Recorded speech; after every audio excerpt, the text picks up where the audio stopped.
Well, this experience to us has been, it's just like, just when we feel when things are just, we're getting a step ahead, we always seem to have a step back. They file bankruptcy in 2013. They think that they're out from under this debt. They get the first restructured. They get a loan modification done with the first. Everything's back in check. He gets a new job. She gets a new job. They get their financial lives back in order. And then all of a sudden in 2019, 6 years after their bankruptcy, and 7 years since they stopped paying on the loan, they get a letter in the mail. Hi, we're SLS. We own your loan now. You owe us $180,000. You have 90 days to pay us or we're taking your house. One of the biggest problems with the zombie seconds in general is that there is no notice requirement. The notice requirement is what's called passive, not active. What that means is they don't have to send certified. You don't have to sign for it. They don't have to prove you got the notice. And that's one of the little secrets that these guys use with these zombie seconds that make them so incredibly profitable for this industry that's cropped up overnight and so detrimental and so devastating to the people who get hit with this. We pretty much were cornered, and the only option at this point that they gave us was to short sell our home. We're going to let you do a short sale. How is that a solution?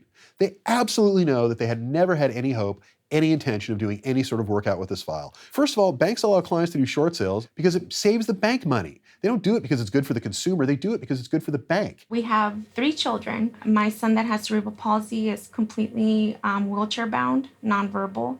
Depends on our 24-hour assistance for any basic needs, feeding, bathing, you name it.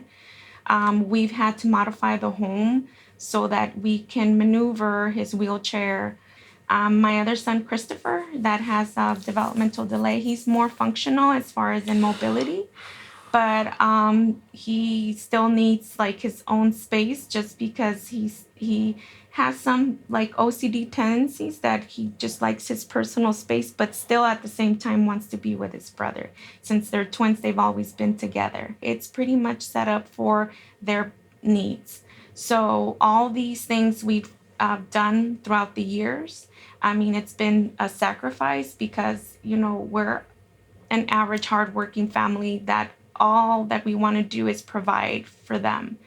You have 2 disabled kids, they have an underage daughter, and they have an elderly mother. Where the heck is a family of 6 supposed to just show up and camp out? They could come to my house, but I can't keep a family of 6 living with my family for very long. I don't think most people could.